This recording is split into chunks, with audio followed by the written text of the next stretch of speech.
Hey, David here. In the last video, we tore down this 1991 Giant Rincon. Today's goal is simple. Get this bike going again and see if it's worth putting more money and effort into it. I want to make sure if this bike is a keeper, that it's comfortable, and it's got the qualities I'm looking for to ride it for a while. I've got a whole bunch of budget-friendly parts I'm putting on it. A tire, a freewheel, a chain, a lot of the things to make this bike roll again, all for like under 70 bucks. I mean, I've paid over 80 bucks for just a single mountain bike tire in the past. Let's get this thing rolling again. I started by mounting the Hycline tires and tubes. They went on smoothly, and already the wheels looked a lot better.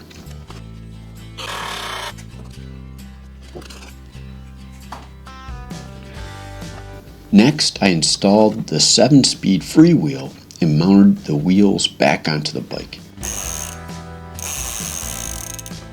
Everything lined up great. I was really surprised with the quality of the tread pattern of these tires, and they do look good. The rear derailleur got a quick cleaning, nothing fancy. I sprayed with WD-40, gave it a scrub with a toothbrush, removed the jockey wheels, re-greased, and put it back together.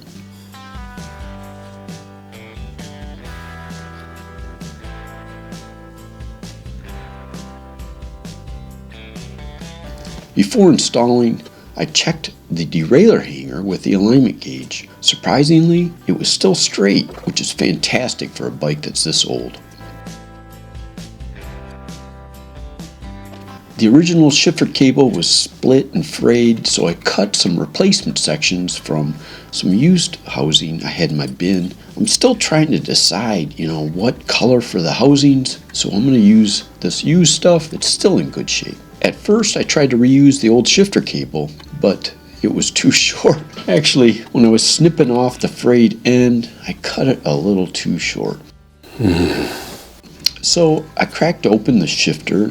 In surprise, it was packed with nasty grease and a lot of dirt. I gave it a scrubbing with WD-40 and a brass brush, and it cleaned up really nice.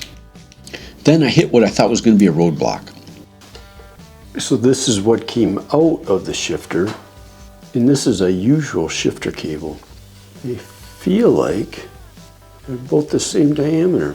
The shifter cable end looked like a brake cable end. I know they used a larger end on older mountain bikes, but I didn't think it was used in these years of mountain bikes. So I dug out a modern shifter cable to compare it. I measured both cables and then compared it to a brake cable. A shifter cable is going to measure about 1.1 to 1.2 millimeters. A brake cable is going to measure right around that 1.6 area. But luckily, I dropped in a modern standard shifter cable and it fit perfect. So I routed it up and got everything connected with the derailleur.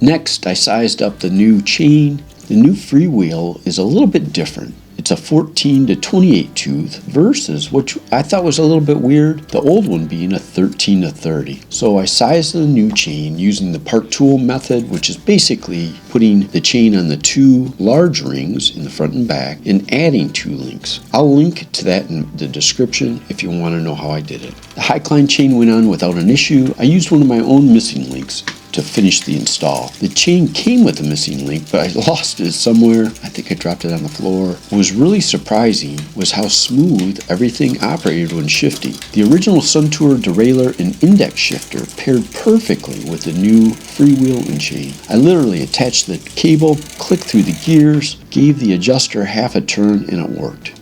This is just a fantastic reminder of how solid and adaptable these older 6 to 8 speed drivetrains really are. Alright, that derailleur and freewheel, literally a half a turn.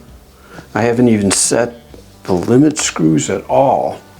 It just popped in and worked fantastic. Gotta like that. So the last thing was putting on another saddle. I had one that is pretty comfortable. I put that on. See if you notice the little seat clamp going on backwards. All right. Oh.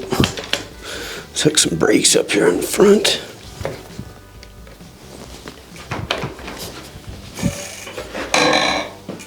I think it's gonna work. I got it together. Tomorrow I ride. Brakes, gears. I got a chain that's functioning and a freewheel and some new tires. Let's test it tomorrow. Alright, so the first day I tried filming the ride, the camera was aimed down. Here's a little bit of that. Did get some shots of my knees and the handlebars, but hey, that's what real life is about, and take two is a lot better.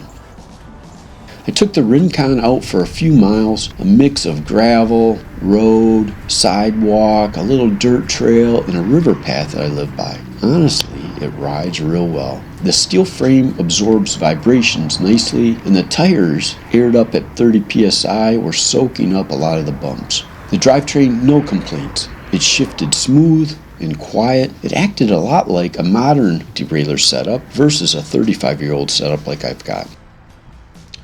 Now some things that I would change. The pedals are terrible.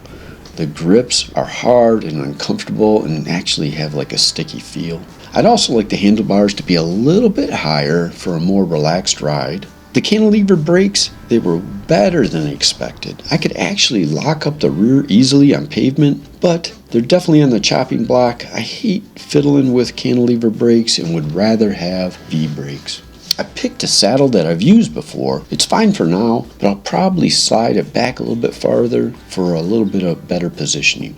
But here's what matters. This bike fits. It feels good to ride, and it's got some real potential. This bike is definitely a keeper. After that ride, I actually looked to see if I had a rack, but was out of luck. I wanted to use it to commute to work to the bike shop, but the rack I had didn't work. But before I start spending more money or buying parts, I need a plan. It's easy to get excited and end up with a pile of parts you can't use. Next up, because I know I'm keeping this bike, a deep clean on the frame and grease the BB and the headset. Then I'll upgrade the cantilever brakes to V-brakes. Then I'll take a look at the handlebars, maybe convert to a 1x system. This Rincon has got so much potential, and I really got to invite you to come along for the journey. I'm going to be doing so many things to this. The updates to this bike is going to be all about showing how to do these things and get your bike up and running. So stay tuned, subscribe, and as always, keep pedaling.